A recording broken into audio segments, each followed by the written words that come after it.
student portfolios, teachers, parents, and all the school students are present here. Kindly unfurl the flag.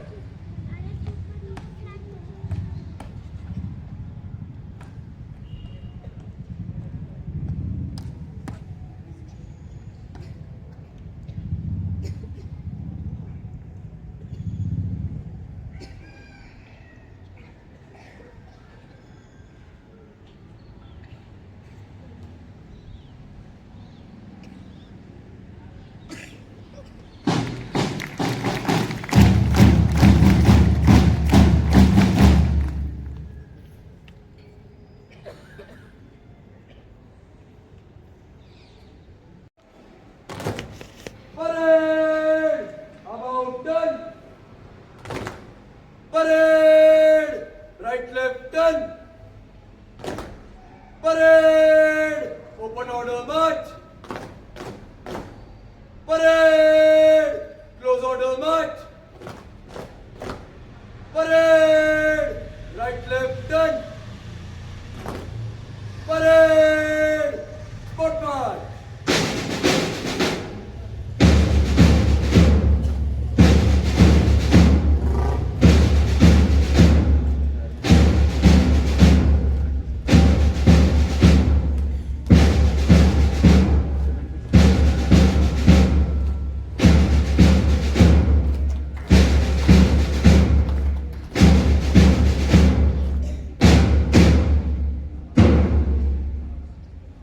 Today we are celebrating the 77th Republic Day of our country with great pride and enthusiasm. On this auspicious occasion, we present before you a formation that symbolizes discipline, unity and patriotism.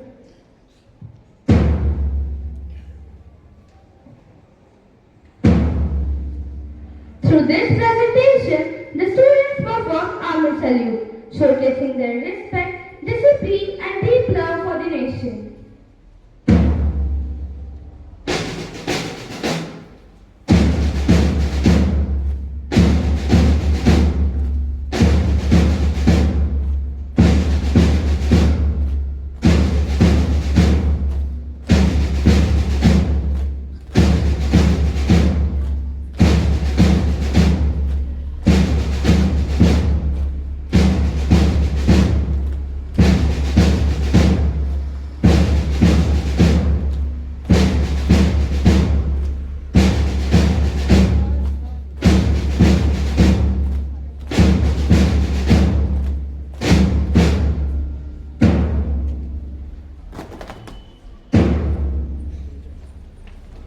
Next we present the second formation, inspired by the Indian Air Force, the fighter jet formation.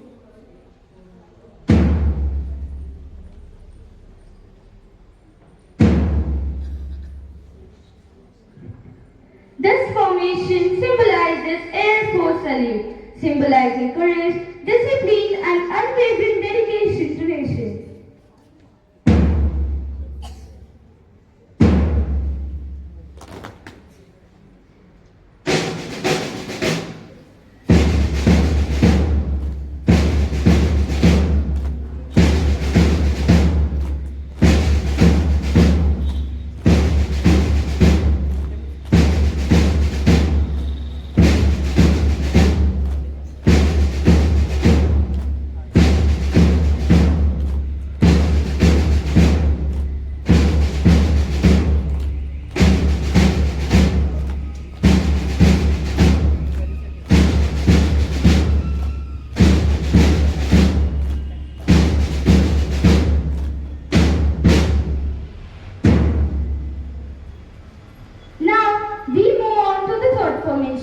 Dedicated to Indian Navy. This formation represents Operation Trishul, a historic naval operation. The letter O stands for operation.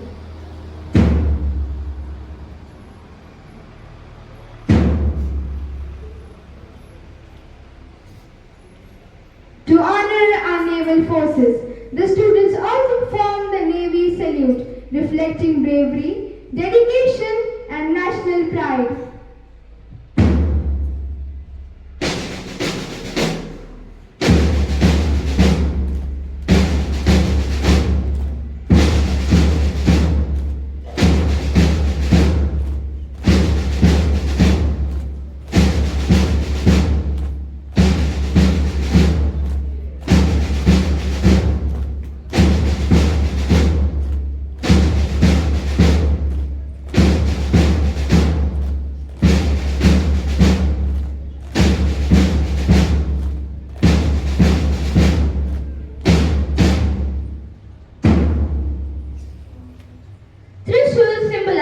the strength and strategic power of the Indian Navy.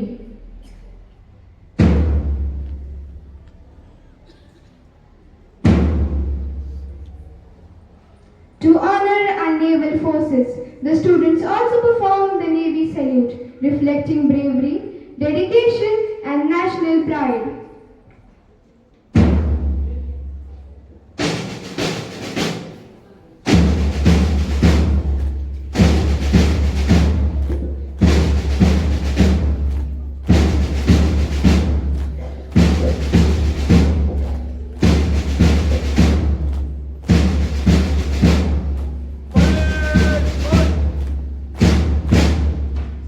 Parade!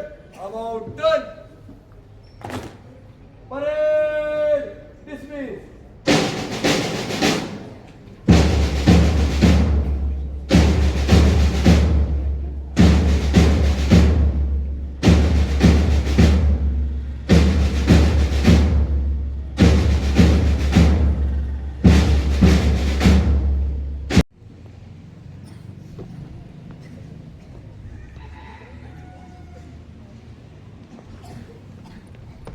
Five, four, three, two, one.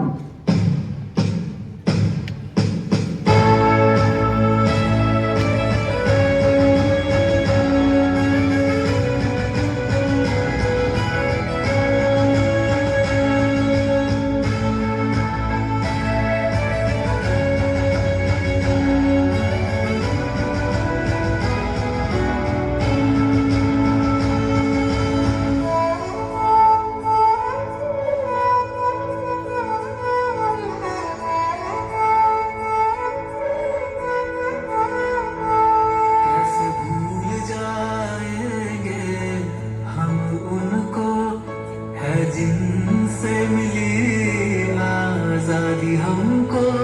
वो शहीद अमर जब हो गए, ये बंधन गुलामी के टूट गए।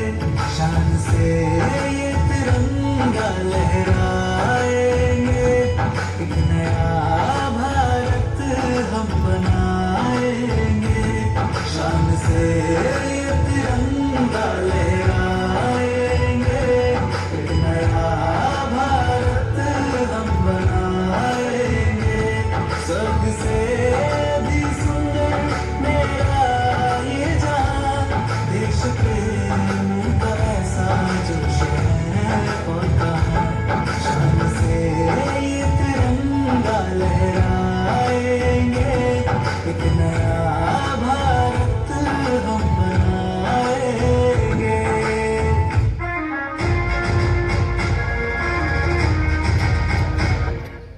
ना झुका है ना झुकने देंगे, आजाद तिरंगा हमारा। खाते हैं कसम इस माटी की, इस पे जान लुटा देंगे। हम भारत के हैं, हम भारत से हैं, हम भारत के हैं, हम भारत से हैं। हम एक हैं, एक रहेंगे, ना बटे हैं, ना बटने देंगे। हम भारत के हैं, हम भारत से हैं, हम भारत के हैं, हम भारत से हैं। तेरी जमीन से हम सर उठा के चले, हमें हंस के विदा करवा। लाल है हम तेरे, याद करना हमें, ढोल ताश बजा करवा।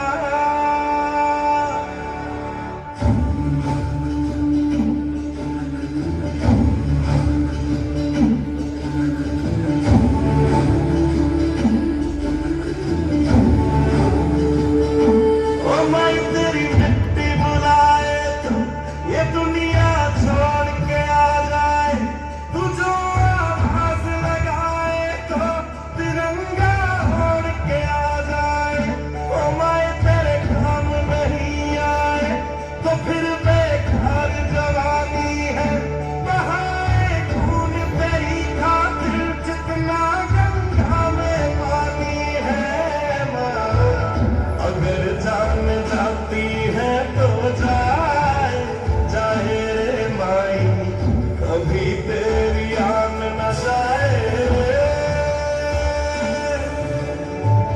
जला देंगे अपनी हम चिताएं तुझ पे ओ माई, कभी कोई आँच ना आए। तू मेरे लिए मैं तेरे लिए, तेरे ही रहे मैं जिए, तेरे ही रंग में गाए जाते जाते माई रे। ओ माई तेरी मिट्टी बुलाए तो ये दुनिया छोड़ के आ जाए, तुझे आवाज लगाए तो तिरंगा ओढ़ के आ जाए माँ।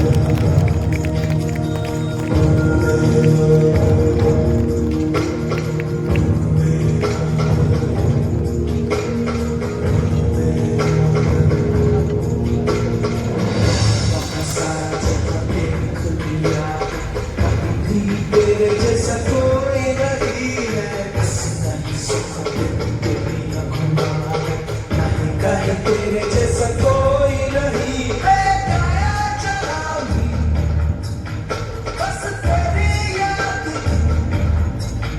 जो मेरे साथ मुझको तड़पा दिल ना दी। सबसे प्यारी तेरी सूरत, प्यार है बस तेरा प्यार ही। तुझे सलाम,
celebration, students from different grades will present a skit based on understanding what Republic Day means.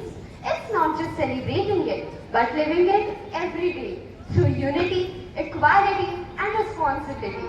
Discovering what makes India a true republic, a nation where every voice matters and every citizen has a role to play. Let us start the skit by welcoming the students.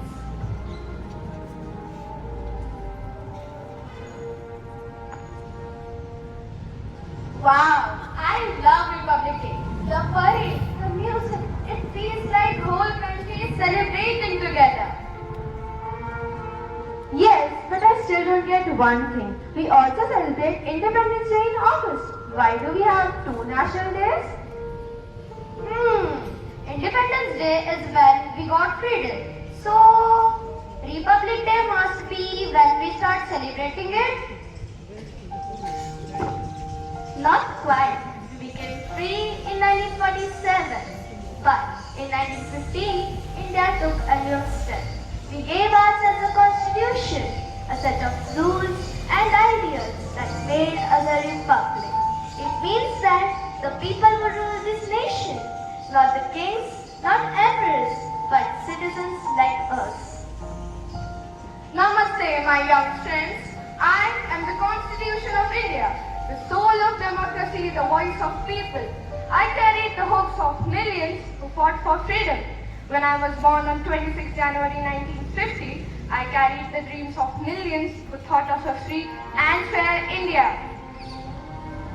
You mean you're the rule book of our country? Yes, but only if you follow me, not just on paper, but in your actions every day. I am a promise of equality, justice, and freedom for all. So you make sure everyone gets their rights? Exactly. But remember, rights always come with duties. I live in your actions when you speak up for truth, respect others, and care for your country. Does that mean if we break rules, we are breaking the constitution? Not just laws, but when you ignore fairness, kindness, or truth, you chip away the republic itself. You are the builders of tomorrow's India.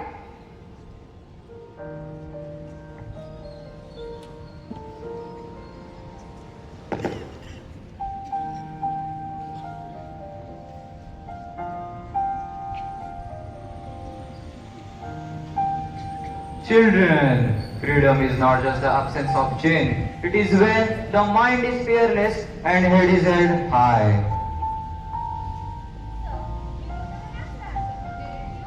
Yes, Jana Gana Mana.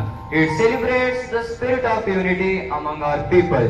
But remember, real patriotism, it's not just about shouting slogans.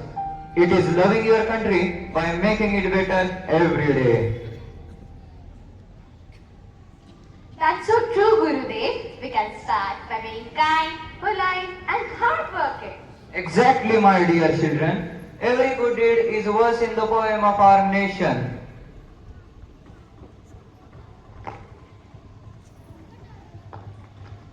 Namaste, my young friends. India's true strength lies not in weapons, but in truth and non-violence. When we choose peace over anger, we make our country stronger. But Bapu, how can students follow your path today? By helping others, speaking the truth, and standing up for what is right, even when it's difficult. So, even small actions matter? Yes, a small act of kindness can shake the world more than a loud shot of hate. Remember, be the change you wish to see the world. My dear citizens, I give my heart and my mind to write Indian Constitution so that every citizen may live with equality and justice. Dr. Ambedkar, what do you want us to remember the most? Never forget, freedom is nothing without the fairness. Respect others' rights as much as your own. We promise to uphold the values of our Constitution.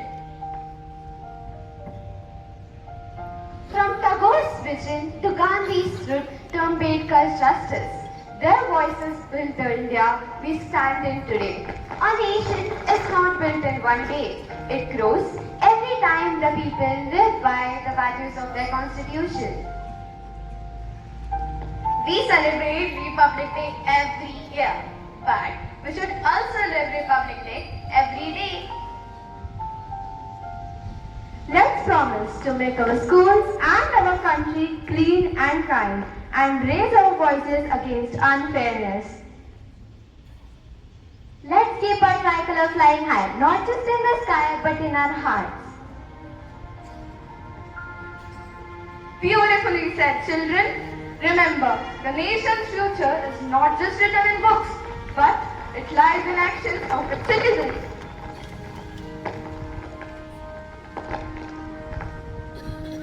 And if you believe in young citizens like you, India's future is bright.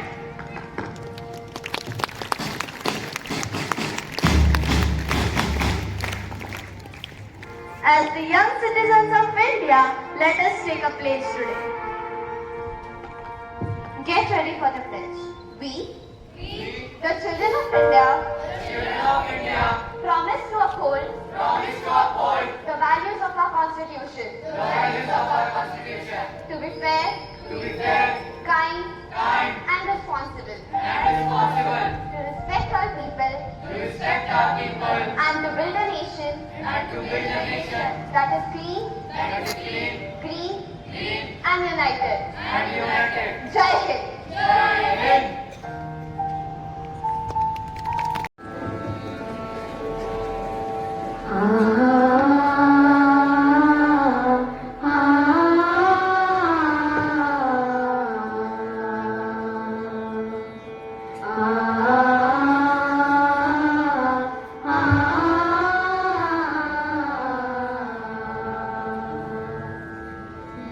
शरहारे नभ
morning.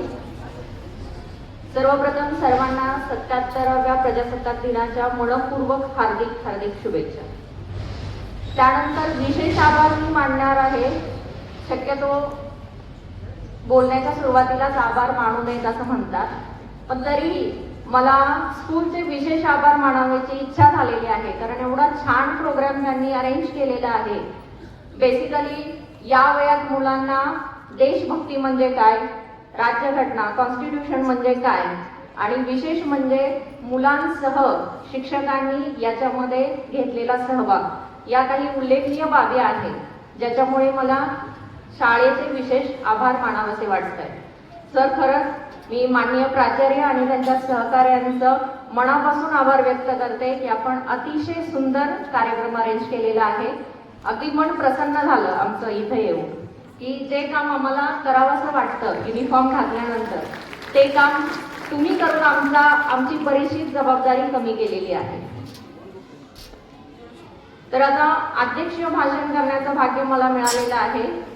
अध्यक्षीय भाषण करताना basically आम्ही राज्यघटना म्हणजे काय, संविधान म्हणजे काय, त्याचा आपल्याला काय वापर होतो किंवा आपल्या जबाबदाऱ्या काय आहेत, अधिकार काय आहेत याविषयी बोलतो. परंतु त्या सगळ्या कन्सेप्ट या मुलांच्या अगदी क्लिअर आहेत, त्याच्यामुळे ते विशेष परत सांगावं असं मला वाटत नाहीये. सो मी आता दुसऱ्या विषयांकडे वळते. खरं तर असं म्हटलं जातं की भारताचं संविधान हे जगातील सर्वात मोठं लिखित संविधान आहे, ज्या संविधानामध्ये 12 परिच्छेद, त्याच्याबरोबर 448 कलम आणि 25 भाग आहेत. अशा या सर्वात मोठ्या संविधानाची जबाबदारी पार पाडण्याचे पाईक आपण सर्व आहोत. आणि ही लहान मुलं तुमच्या समोरची बसलेली आहेत, ते भारताचे भविष्यातील नागरिक आहेत. एक चांगला नागरिक हा देश घडवू शकतो, परंतु देश घडवण्यासाठी चांगले नागरिक घडवणं ही समाजाची जबाबदारी आहे. आता समाज म्हणजे कोण, तर समाज म्हणजे आपण सर्व. समाजाचा प्रत्येक घटक हा देशाच्या विकासातील महत्त्वाचा भाग असतो. आपण आज शाळेमध्ये प्रजासत्ताक दिन साजरा करत आहोत, त्याच्यामुळे हे भविष्यात घडणारे जे नागरिक आहेत त्यांच्या दृष्टीनं बोलणं संयुक्तिक वाटतं. त्यासाठी आपण महत्त्वाच्या काही विषयांवर बोलणार आहोत. जे विषय असतील, पहिला विषय बोलणार आहे की तणाव, स्ट्रेस मॅनेजमेंट. दुसरा आहे एक्झाम मॅनेजमेंट. त्याच्यानंतर आहे पालकांची महत्त्वाची जबाबदारी आणि शिक्षकांची जबाबदारी. हे विषय घेण्याचं प्रमुख कारण असं आहे कारण आत्ताचं युग हे स्पर्धेचं युग आहे. स्पर्धेच्या युगामध्ये साहजिकच पालकांच्या आपल्या मुलांकडून म्हणजे आपल्या पाल्यांकडून अपेक्षा असतात, परंतु सध्याच्या घडीला त्या अपेक्षा विनाकारण वाढलेल्या आपल्याला दिसून येतं. या अपेक्षांच्या ओझ्याखाली या चिमुरड्यांचं बालपण हरवलेलं आपल्याला बघायला मिळतं. प्रत्येक पालकाची अपेक्षा असते की माझ्या मुलानं पहिला क्रमांक मिळवावा किंवा तो प्रत्येक स्पर्धेमध्ये त्यांनी प्रथमच यावं. परंतु हे सगळं करताना आपण हे विसरतो की आपण जेव्हा या वयामध्ये होतो, आपण जेव्हा या मुलांच्या वयामध्ये होतो, 7-8 वर्षांचे होतो, तेव्हा आपला पहिला नंबर आलेला का, याचा विचार पालकांकडून कधीच केला जात नाही. मी असं म्हणत नाहीये की तुमच्या अपेक्षा चुकीच्या आहेत. माझं म्हणणं एवढंच आहे की तुमच्या मुलामध्ये काय क्षमता आहेत हे तुम्ही ओळखलं पाहिजे आणि त्यानुसार त्या मुलाकडून अपेक्षा ठेवल्या पाहिजे. मुलाने पहिलंच यावं हा दबाव जेव्हा त्या मुलावर टाकला जातो, तेव्हा त्या मुलाच्या मनाचं खच्चीकरण करण्याची सुरुवात ही पालकांकडूनच होते. पूर्वी पालक म्हणायचे ठीक आहे, तुझा पहिला नंबर नाही आला चालेल, तू स्पर्धेत भाग घेतलास तेवढंच आमच्यासाठी पुरेसे.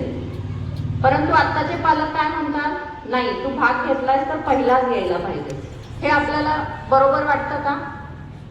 आपल्या समोर बसलेली ही कोमल मनं आहेत ज्यांच्यामध्ये त्यांचे स्किल आहेत. आता आपण मुलांनी साजरे केलेले साधं आपल्या समोर देणं असा त्याचा अर्थ नाही.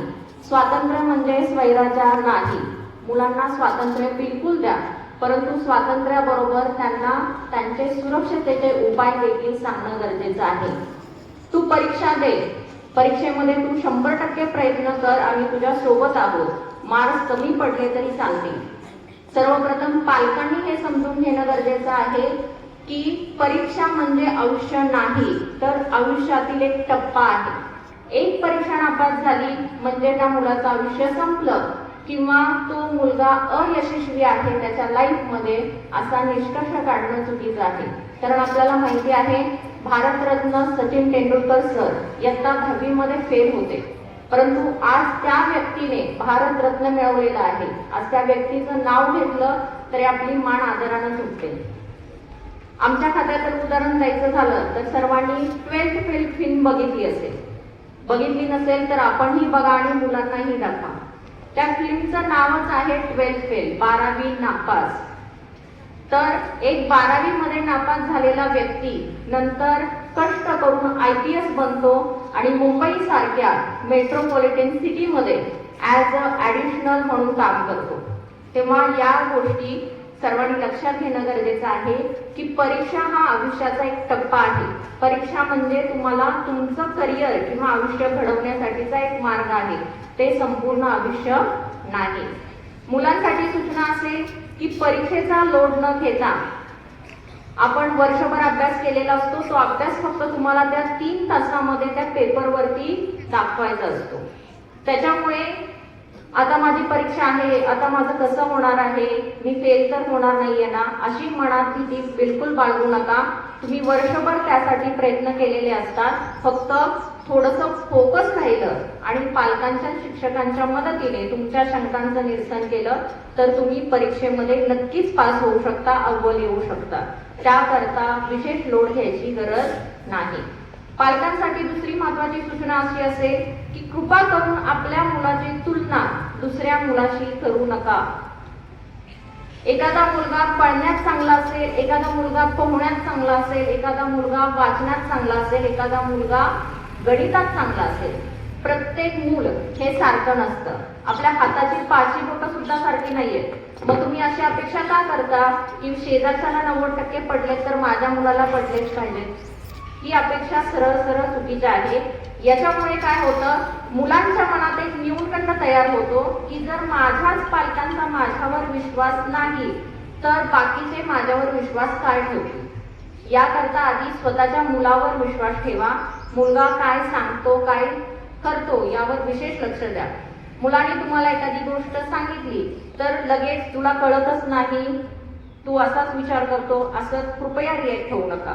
आपल्याला माहिती असतं आत्ताची शिक्षण पद्धती जी आहे, बरीचशी महाराष्ट्र शासनाने आत्ताचं जे शैक्षणिक धोरण लागू केलेलं आहे त्याच्यामध्ये एक विशेष आणि सकारात्मक बदल केलेला आहे. तो बदल काय आहे, आपल्या सर्व मोठ्या माणसांना माहिती आहे की आकाशाचा कलर हा निळा आहे. पण जर समजा एखाद्या छोट्या मुलाला मी विचारलं की बाळा आकाशाचा कलर कसा आहे आणि त्या बाळाने उत्तर दिलं की गुलाबी आहे, तर ते उत्तर आपल्याला बरोबर द्यायचं आहे. का तर त्या मुलाच्या जगामध्ये त्याचं आकाश गुलाबी असू शकतं, ते गरजेचंच नाही की निळं असावं. जेव्हा तो योग्य वयामध्ये येईल, त्याला वास्तविकता कळेल, तेव्हा तो नक्कीच म्हणेल की आकाशाचा कलर कसा आहे, निळा आहे. पण आपण पालक काय करतो, नाही तो निळाच आहे, तुझा गुलाबी नाहीये, गुलाबी चुकीचं आहे, गुलाबी म्हणायचं नाही, लोक हसतील, लोक हे करतील, मुलं चिडवतील, असं म्हणून त्या मुलाचा आत्मविश्वास त्याच ठिकाणी आपल्याकडून मारला जातो आणि मग ते मूल भविष्यात पुढे येण्यास घाबरतं. म्हणजे पालकांकडून होणाऱ्या साध्या साध्या चुकांमुळे मुलांचं जे स्किल आहे ते स्किल कुठेतरी दडपलं जातं किंवा आतमध्येच ते मरून जातं, ते पुढे येत नाही. त्याच्यामुळे पालकांना विशेष सूचना आहे की कृपया करून आपल्या मुलांशी संवाद साधा. मूल जे काय म्हणतं, निळ्याला गुलाबी म्हटलं, गुलाबीला लाल म्हटलं तरी ते ऍक्सेप्ट करा. कारण कालांतराने जेव्हा तो वयात येईल तेव्हा त्याला वास्तविकतेचं जाणीव होणार आहे. दुसरं, या ठिकाणी इयत्ता 8वी, 9वी, 10वी आणि 11वीची मुलं आहेत. तर ही मुलं जी आहेत ती सध्या किशोरवयीन मुलं आहेत. आपल्याला माहिती आहे मुलं जेव्हा वयात येतात तेव्हा त्यांच्यामध्ये चिडचिड होते, राग वाढतो, त्यांना ऐकण्याची क्षमता कमी होते किंवा त्यांना त्यांचे आई वडील किंवा पालक चुकीचे वाटतात. तर हा दोष मुलांचा नाही, तो त्यांच्या शारीरिक आणि मानसिकरित्या होणाऱ्या बदलांचा दोष आहे. त्याच्यामुळे हे बदल तुम्ही जेवढ्या लवकर ऍक्सेप्ट कराल तेवढं तुम्हाला त्या मुलांना हँडल करणं सोपं जाईल. जेव्हा पालक हे मुलाला समजून घेतात किंवा मुलाशी संवाद साधतात, त्याच्या समस्या समजून घेतात, तेव्हा त्या मुलाचा तुमच्यावर असलेला विश्वास वाढतो आणि तो मुलगा समाजामध्ये इतर व्यक्तींची आधाराला मदत घेत नाही. उदाहरण जर द्यायचं झालं तर समजा मुलाने तुम्हाला एखादी गोष्ट सांगितली की आई माझ्या शाळेमध्ये आज असं झालं, तर तुम्ही त्या मुलाला बोलला की असं होत नाही, तू काहीतरी चुकीचं सांगतोय. त्या मुलाला असं वाटतं की आई माझं ऐकत नाही. मुलगा काय करतो, त्याच्या शेजारच्या कुणाला तरी सांगतो, त्याच्या ओळखीच्या एखाद्या व्यक्तीला सांगतो आणि ती व्यक्ती त्या मुलाला बोलली की नाही तू बरोबर आहेस, आपण काहीतरी मार्ग काढू. इथे काय होतं, त्या मुलाचा आपल्या पालकांवरचा विश्वास आपोआप कमी होतो आणि तो विश्वास कुणाकडे ट्रान्सफर होतो, ज्या व्यक्तीनं त्याचं ऐकलेलं आहे त्या व्यक्तीकडे ट्रान्सफर होतो आणि भविष्यात तो मुलगा आपल्या पालकांच्या ऐवजी त्या व्यक्तीचं ऐकू लागतो. आता पालकांना याची कल्पना नसते की मुलगा कुणाचं ऐकतोय, पण पालकांना असं वाटतं की मुलं आमचं ऐकत नाही, तर दुसऱ्या कोणीतरी तुमची जागा घेण्यापेक्षा तुम्ही स्वतःहून आपल्या मुलांचं ऐकायला शिका, त्यांच्याशी संवाद साधायला शिका. जी मुलं आता किशोरवयीन वयामध्ये आहेत त्यांच्या कृपया करून मोबाईल वापरावरती विशेष लक्ष द्या. मोबाईलमध्ये मुलं काय बघतात, काय बघत नाहीत याचं नॉलेज तुम्हाला असणं गरजेचं आहे. पालकांसाठी विशेष सूचना असेल, जेव्हा तुम्ही मुलांना स्वतःचा मोबाईल फोन देणार असाल तेव्हा त्या मोबाईल फोन चालू करताना आपल्याला एक ईमेल आय डी टाकावा लागतो, तर तो तुमचा स्वतःचा मेल आय डी असावा. मुलांसाठी स्वतंत्र मेल आय डी क्रिएट करू नका. याचा फायदा असा होतो की तुमच्या मेल आय डी वरून मुलाने काय सर्च केलेलं आहे हे तुम्ही तुमच्या मोबाईलवरती बघू शकता, म्हणजे त्याच्यावरती तुमचं सुपरविजन राहू शकतं. मुलांमध्ये सेफ्टीसाठी बरेचसे गोष्टी आहेत, जसं की मुलगा जर व्हॉट्सअप यूज करत असेल, मुलगा असेल किंवा मुलगी असेल, तर त्यांना कृपया सांगा व्हॉट्सअपला 2 व्हेरिफिकेशन कोड टाका. फेसबुक यूज करत असेल तर फेसबुकची प्रोफाईल लॉक करायला सांगा. जर तुम्ही कुठे बाहेर जाणार असाल तर आपल्या घरातल्या कुठल्याही व्यक्तीची कुठलीही प्रायव्हेट माहिती ही कुठल्याही तिराही व्यक्तीला द्यायची नाही, याची कल्पना तुम्ही या वयातील मुलांना देणं अपेक्षित आहे. शिक्षक आणि पालकांसाठी दुसरी महत्त्वाची सूचना अशी असेल की जर एखाद्या मुलाच्या वर्तनामध्ये तुम्हाला काही बदल दिसत असेल, सडन चेंज दिसत असेल, म्हणजे एखादा मुलगा खूप खेळतो आणि अचानक 4 दिवसापासून शांत झालेला आहे, त्याची तब्येत बरी आहे, तो खाणं पिणं खात नाहीये, व्यवस्थित बोलत नाही, तर अशा मुलाला विश्वासात घेऊन शिक्षकांनी किंवा पालकांनी त्याच्याशी बोलणं गरजेचं आहे. बऱ्याच वेळा मुलांचं काय होतं, त्यांच्यासोबत एखादी चुकीची घटना घडलेली असते किंवा त्यांच्यासोबत काहीतरी अनैतिक झालेलं असतं आणि आपण त्याकडे दुर्लक्ष करतो. अशा वेळी बऱ्याच वेळा मुलांच्या मनामध्ये भीती निर्माण होते आणि ते बोलत नाही.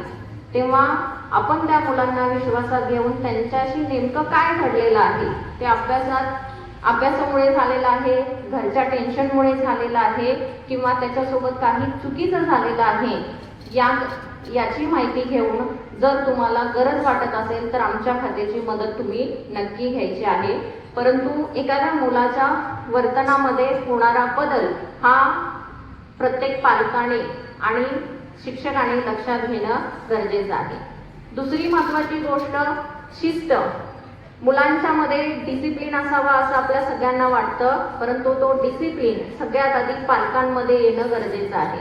आपण पालक म्हणून स्वतः मोबाईल बघत बसतो आणि मुलाकडून अपेक्षा करतो की त्याने अभ्यास करावा. तो करेल का? कारण मुलं हे वाचनापेक्षा बघण्यातून जास्त शिकतात. तुम्ही घरात जसं वागतात तसं मुलं बाहेर वागतात. तुम्ही जर 24 तास मोबाईल बघत असाल तर मुलगाही 24 तास मोबाईलच बघणार आहे. तुम्ही बाहेर जर ओरडून बोलत असाल तर मुलगा हा बाहेर ओरडूनच बोलणार आहे. त्याच्यामुळे तुम्ही आधी स्वतःला शिस्त लावणं गरजेचं आहे आणि मग मुलांकडून शिस्तीची अपेक्षा करणं गरजेचं आहे. या शाळेतील सर्व मुलं ही वेल डिसिप्लिन आहेत, वेल एज्युकेटेड आहेत, त्यांच्या बेसिक कन्सेप्ट ज्या आहेत त्या अतिशय क्लिअर आहेत. त्याच्यामुळे इथल्या पालकांना विशेष लक्ष देण्याची किंवा जास्त काही करण्याची गरज सध्या तरी वाटत नाही, परंतु वयात येणाऱ्या मुलांकडे सर्वांनी विशेष लक्ष द्या, कारण हेच वय असतं मुलं बिघडण्याचं. मुलं या काळामध्ये व्यसनाधीन होऊ शकतात. चुकीच्या मार्गावर मोबाईल जे गेमिंग आहेत त्याच्यानुसार वेगवेगळ्या गेम्स खेळून मुलं नको ते चक्रव्यूहात अडकू शकतात. त्याकरता मुलांच्या मोबाईल वापरावर विशेष लक्ष द्या. ते कोणते व्हिडिओज बघतात, कोणते गेम खेळतात, कुणाशी चॅटिंग करतात, कुणाशी फोनवर बोलतात याची माहिती असणं गरजेचं आहे. तुमचे जे पैशाशी रिलेटेड ॲप असतील म्हणजे फोनपे, गुगल पे, त्याची कृपया ॲक्सेस मुलांना देऊ नका, कारण मुलांच्या चुकीच्या क्लिकमुळे बऱ्याच पालकांचे 2-4 लाखापर्यंतचे नुकसान झाल्याच्या केसेस आम्ही सध्या शोधत आहोत. तर तुम्हाला सर्वांना विनंती आहे, मुलाकडे मोबाईल घेताना या सगळ्या गोष्टी तुम्ही बारकाईनं बघणं गरजेचं आहे. सगळ्यात महत्त्वाचं, मुलांशी संवाद वाढवा, त्यांच्याशी जे बोलणं आहे ते वाढवा. मुलांचे नको असलेले हट्ट कृपया करून पुरवू नका. मुलाने एखादी गोष्ट मागितली तर ती त्याला ताबडतोब न देता शाळेची गोष्ट सोडून इतर गोष्टी जर मुलांनी विनाकारण हट्ट केला तर ती ताबडतोब न देता 4 ते 5 दिवसाच्या अंतराने द्या, जेणेकरून मुलांना याची जाणीव होईल की त्या वस्तूसाठी आपल्या पालकांनी काहीतरी कष्ट केलेले आहे, काहीतरी कष्ट करून पैसे मिळवलेले आहेत आणि मग ती वस्तू आपल्याला दिलेली आहे. आत्ताच्या पालकांचा विशेष कल हा मला मिळाला नाही पण माझ्या मुलांना मिळालंच पाहिजे या गोष्टीकडे आहे. परंतु यामुळेच मुलांच्या हट्टीपणामध्ये चिडचिडपणामध्ये वाढ होते आणि त्याचा इनडायरेक्ट परिणाम हा त्यांच्या शिक्षणावरती, त्यांच्या प्रोग्रेसवरती दिसून येतो. मुलं शाळेमध्ये असतात तेव्हा ते डिसिप्लिनमध्ये राहतात, शाळेमध्ये अभ्यास करतात, शिक्षकांचा ऐकतात, शिक्षकांचा आदर करतात. परंतु तीच मुलं शाळेच्या गेटमधून बाहेर पडल्यानंतर मात्र पालकांना डोकेदुखी ठरतात. याचं मेन कारण हे आहे की आपल्याकडून विनाकारण मुलांचे पुरवले गेलेले हट्ट, विनाकारण त्यांना दिलेलं नको तेवढं स्वातंत्र्य. मुलांना अद्यापही स्वातंत्र्य याचा अर्थ तुम्ही समजून ज्याप्रमाणे सांगाल त्याप्रमाणे असतो. आपण मुलांना आत्ता अशा पद्धतीने वाढवतो की मुलांना पालक म्हणजे फक्त मी मागितलेली वस्तू देणारी मशीन आहे असं वाटतं. म्हणजे मुलांना जर मी विचारलं तुझे वडील, तुझ्या वडिलांबद्दल माहिती दे, तर मुलगा फक्त एवढंच सांगतो की माझे वडील इंजिनियर आहेत, ते घरी पैसे आणतात, मी सांगेल ती वस्तू मला घरी देतात. पण मागच्या पिढीला जर तुम्ही विचारलं की तुमच्या वडिलांविषयी माहिती द्या, तर मागची पिढी तुम्हाला सांगेल की माझे वडील शेतकरी आहेत, ते शेतात कष्ट करतात, शेतात कष्ट केल्यानंतर आमच्या घरी पैसे येतात आणि त्यानंतर आम्ही जेवतो. म्हणजे मागच्या पिढीला आपल्या पालकांनी केलेल्या कष्टाची विशेष जाणीव आहे आणि आत्ताच्या पिढीमध्ये आपण मुलांच्या मनामध्ये फक्त आपण घरी मुलांनी मागितलेली वस्तू घेऊन येणारी व्यक्ती आहोत असा आदर निर्माण केलेला आहे. पालकांविषयी मुलांच्या मनात आदर हा दिवसेंदिवस कमी होत चाललेला आहे. त्याच्यामुळेच आपलं आणि मुलांचं नातं हे विरळ होत चाललेलं आहे. तर मुलांना वाचवण्यासाठी किंवा त्यांचं भविष्य घडवण्यासाठी, त्यांना डिप्रेशनपासून दूर ठेवण्यासाठी किंवा आलेल्या परिस्थितीला सामोरं जाण्यासाठी जर तुम्हाला मुलांना तयार करायचं असेल तर या सर्व गोष्टी कटाक्षाने पाळा, जेणेकरून मुलांचं भविष्य उज्ज्वल असेल. मुलांचं भविष्य उज्ज्वल असेल तर नक्कीच देशाचं भविष्य उज्ज्वल असेल आणि सध्या विकसनशील असलेला आपला भारत उद्या एक डेव्हलप्ड कंट्री म्हणून जगामध्ये तयार होईल. त्याकरता आजच आपण या भविष्याला सुरक्षित करणं गरजेचं आहे. ती तुमची, आमची, आपल्या सगळ्यांची जबाबदारी आहे आणि ही जबाबदारी आपण सर्वजण सक्षमतेने पेलू असा मला विश्वास आहे. थँक्यू. भारत माता की, भारत माता की. आदरणीय व्यासपीठ, प्राचार्य सर, उपप्राचार्य मॅडम, उपस्थित सर्व शिक्षक वृंद, शाळेत काम करणारा सर्व स्टाफ, सन्माननीय पालक आणि माझ्या लाडक्या विद्यार्थी मित्रांनो, सर्वात आधी तुम्हा सर्वांना 77व्या भारतीय प्रजासत्ताक दिनाच्या मनापासून शुभेच्छा. आजचा हा दिवस केवळ ध्वजारोहणाचा उत्सव नाही तर आपल्या देशाच्या लोकशाहीचा, संविधानाचा सन्मान करण्याचा दिवस आहे. 26 जानेवारी 1950 रोजी आपल्या देशाने संविधानाचा स्वीकार केला आणि भारत एक सार्वभौम देश बनला. एक पोलीस अधिकारी म्हणून आज तुमच्या समोर उभे राहताना मला विशेष आनंद आणि अभिमान वाटत आहे, कारण उद्याची जबाबदार नागरिक या शाळेच्या बाकावरून घडणार आहेत. आजच्या या शुभ प्रसंगी मला काही मुद्द्यावर तुमच्याशी संवाद साधायचा आहे.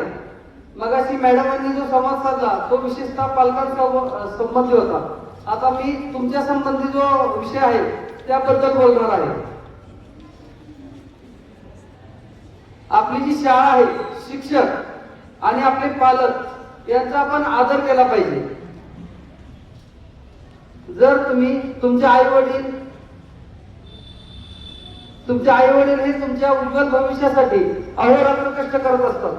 त्यांच्या शब्दांचा मान राखणे हे तुमचं काय पहिलं परम कर्तव्य आहे.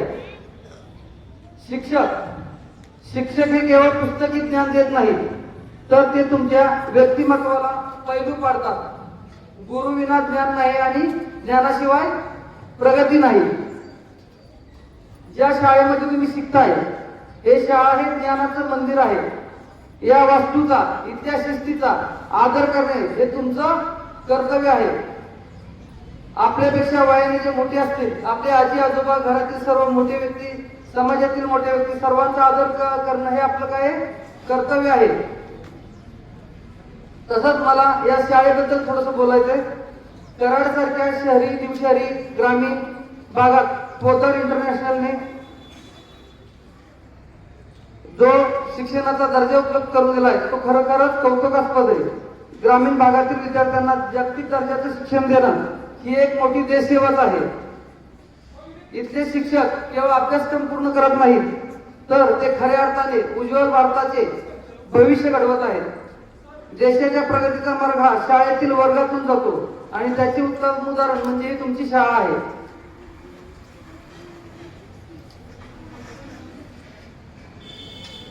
तर शिस्त, पोलीस दलात आम्ही शिस्त या शब्दाला सर्वोच्च स्थान देतो. आमचं हे पोलीस खातं पूर्ण शिस्तीवर उभं आहे. परंतु शिस्त ही केवळ गणवेश घातलेल्या लोकांची जबाबदारी नाहीये, तर प्रत्येक व्यक्तीच्या जीवनात यशस्वी व्यक्तीच्या जीवनात पाया हा शिस्तच असतो. वेळेचं पालन करणं, नियमित अभ्यास करणं आणि नियमांचं पालन करणं ही खरी शिस्त आहे. ज्या विद्यार्थ्यांच्या जीवनात शिस्त असते त्याला यशाचे शिखर गाठण्यापासून कोणीही रोखू शकत नाही. आता आपण सायबर बद्दल बोलू. किती जण मोबाईल घेतात दररोज? किती जण घेतात? गेम कोण कोण खेळतात? सर्वजण घेतात. आजच्या डिजिटल युगात सर्वजण इंटरनेटचा वापर करतो. आता हात खाली करा, झालं विचारून. ठीक आहे, पण तंत्रज्ञान वापरताना सावधगिरी बाळगली पाहिजे. अनोळखी व्यक्ती असतील त्यांच्याशी मैत्री करू नका, ऑनलाईन मैत्री करू नका. आपली वैयक्तिक माहिती, तुम्ही कोणत्या शाळेत शिकताय, तुमचे आई वडील कुठे आहेत, याबद्दल क्लासला कुठं आहात, कोणालाही ऑनलाईन माहिती देऊ नका. गेम कोण कोण खेळतात? ऑनलाईन गेमिंग कोणी खेळायची नाही. ज्या गेम मध्ये वन टू वन संवाद असतो, ज्यामध्ये समोरचा बोलतो अशा गेम किती जण खेळतात? समोरचा बोलत असतो, जो तुम्हाला माहित नसतो पण तुम्ही बोलत असतो जशी बोलत खेळता ना, तशा गेमिंग खेळायच्या नाही. समोर व्यक्ती तुमच्या वयाची आहे की मोठी आहे तुम्हाला माहित नसतं, तो माणूस तुम्हाला फसवू शकतो. त्यामुळे अशा गेमिंग काय करायच्या नाही, खेळायच्या नाही. फ्री फायर, पबजी, कोण कोण आहे फ्री फायर वाले? कोण खेळता काय ते? फ्री फायर, पबजी ह्या गेम खेळायच्या नाही, ज्यामध्ये हिंसा असते, रायफलचा वापर असतो, एकमेकाला मारलं जातं, चाकून मारलं जातं. अशा गेम खेळायच्या खेळणार का? आजपासून कोणीही खेळायचं नाही. कोणालाही पैसे पाठवायचे नाही. गेम खेळताना कोणालाही पैसे पाठवायचे.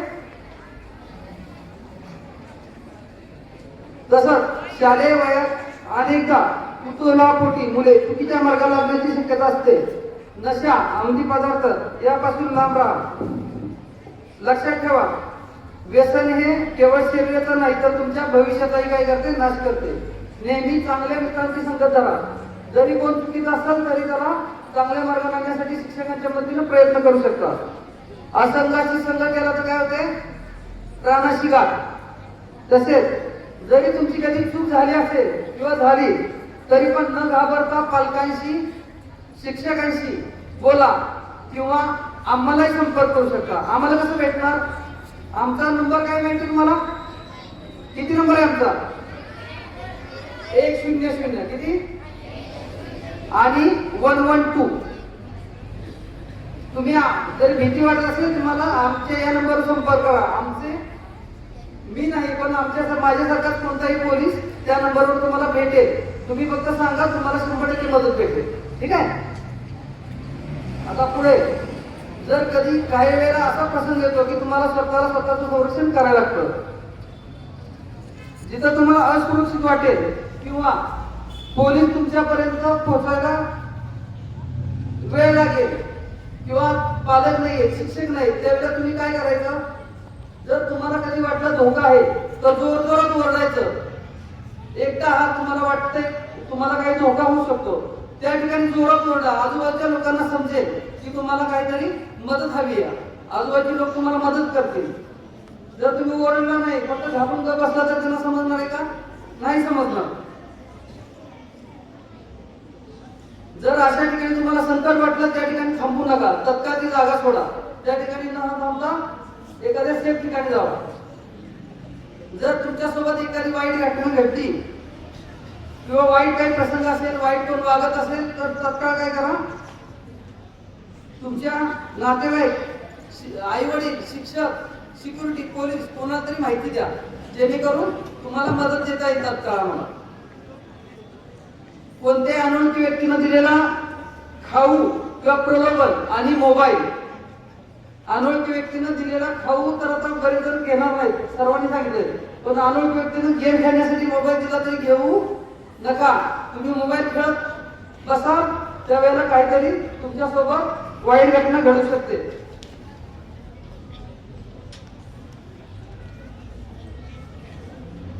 वाहतुकीचे नियम पाळणे ही केवळ कायद्याची शक्ती नाही तर ती तुमच्या सुरक्षिततेसाठी आहे. आता तुमच्या समोर इथे रस्ता आहे, एकटं कधी रस्ता क्रॉस करायचा नाही.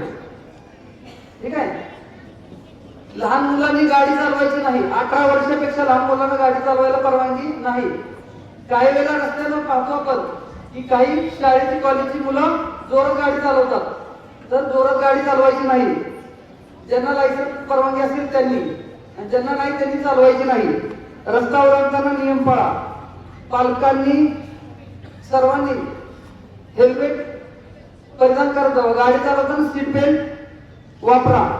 तुमची सुरक्षा ही तुमच्या कुटुंबाची खरी खुशी आहे. त्यानंतर वाचन. किती जण पुस्तकं वाचतात, शाळेची नाही, अवांतर गोष्टी, चरित्र, किती जण वाचतात, एवढे जण वाचतात, बरं ठीक आहे, आम्ही चेक करू नंबर. आजच्या मोबाईल आणि सोशल मीडियाच्या युगात आपण वाचन विसरत चाललो आहोत. पण लक्षात ठेवा, वाचाल तर वाचाल. वाचन ही केवळ सवय नसून ती एक साधना आहे.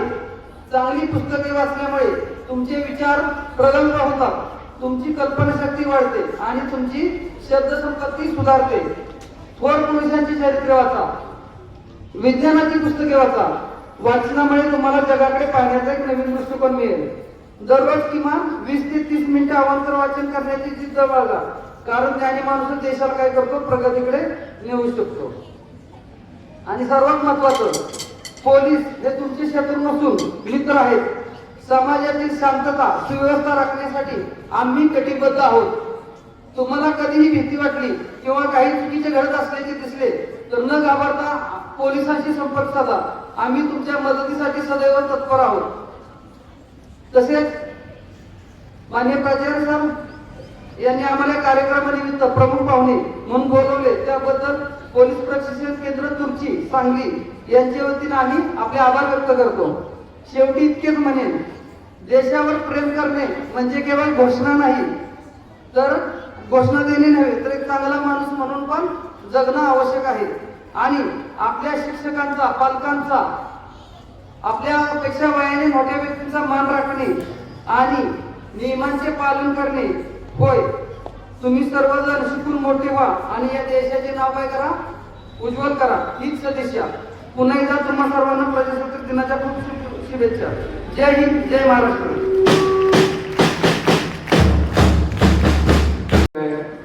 Power Madam, Babar Sir, the guest for art exhibition Pawar Sir, Senior Admin Manager, Vice Principal, HM, RF, Heman Gadge, all EPTA members, parents and alumni, dear teachers and lovely students. First of all, I wish you all a happy Republic Day. You must have seen the things presented by the student and the message is very clear that we respect Constitution. And very rightly it was shown in the skit that Constitution is nothing but a rule book. That rule book means rules are to be followed by in word and spirit. So that was displayed there. Then the dance which was presented, or the musical presentation, or the yoga presentation. What does that show? That this generation Z that we call is in right direction. And I want to give assurance to all the parents that this generation is in right hand. You must have seen the teachers, whatever the things they have presented, the efforts behind that are of teachers. So I should congratulate those teachers, those who work hard to make this program successful. I will carry forward the word which ma'am has said, PSI ma'am, Power ma'am has said, that what is needed is the proper guidance from parents to the student. She very rightly said about the stress management, the emotional balance. Ma'am, very rightly, what is required in this day is EQ should be more than IQ.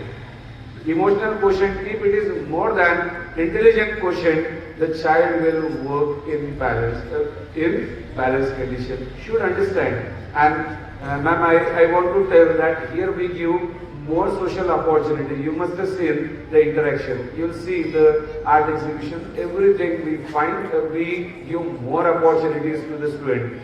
I want to share here that we give different project to the student. One of such project is water audit for the student, and with the water audit they will have the interaction with the society people and they will learn how to conserve water. You must have heard the speech of Arpita Nanavre. She has said the thing related to environment, that drop by drop how we can save so that the water will be conserved and will be useful for the other things.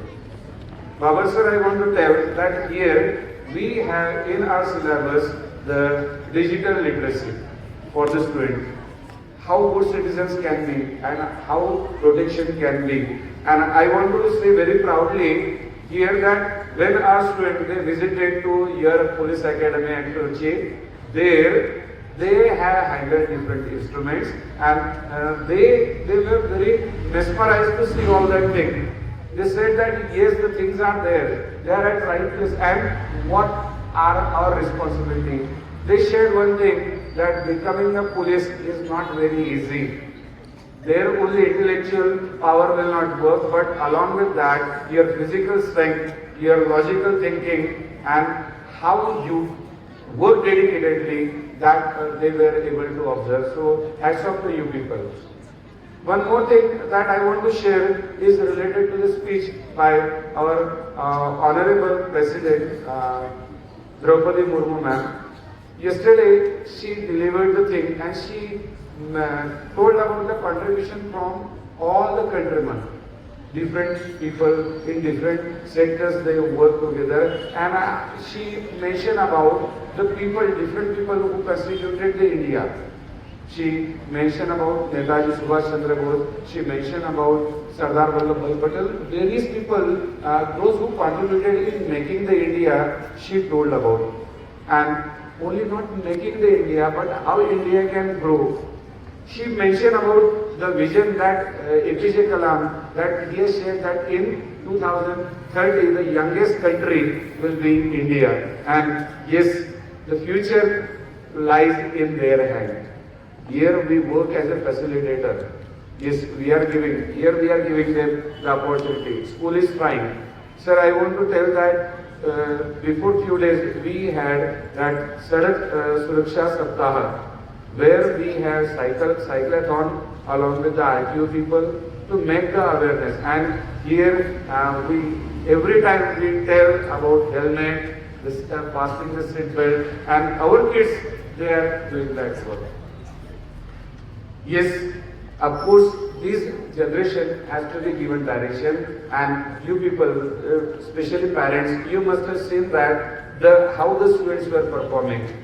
You may not have seen the teachers there involved directly in guiding you do this directly, but somewhere the training was given and now they were able to perform. And with the same spirit, we will be going back. Right now, we are giving them those inputs, and with those inputs, they will be growing like anything. They will take the country to a different level, and that is the vision and mission of the school also. So our vision and mission aligned with this thing. Recently, one visit was there. I want to mention here, recently there was a visit from tired people. And that tired people, they have seen the school thoroughly. From the administration to the interaction that takes place in the school. And those people, they appreciated the student, teachers and the school administration for maintaining all those things. There is one thing called as SQAAF, School Quality Accreditation and Assurance. So that in that also our school is able to secure 93% of marks. So you can understand that school is on the right track, and the teachers, the administration is taking the student to that right track. And of course, it is possible with the cooperation from the society, cooperation from the parents, and of course we have very good intellectual parents and who contribute for the progress of the student. And that's why I will take an opportunity here to say thank you to all those parents who are contributing very positively in the growth of the case. Of course, there are many things which can be discussed. And I will take an opportunity to say thank you to both of you, Madam and Sir, that you spared your valuable time. I know that you are very, very busy, but still you came here and oriented the student. I will say thank you to Pawar Sir. Also, you are here to appreciate our students for their artwork. And I will request everyone to please visit the art exhibition. Seriously, the students have prepared the thing very well. The guidance of the teachers is like anything. The outline which is given by PIC and the execution is on the right track. I wish you again all a very happy Republic Day. Thank you. Have a wonderful day.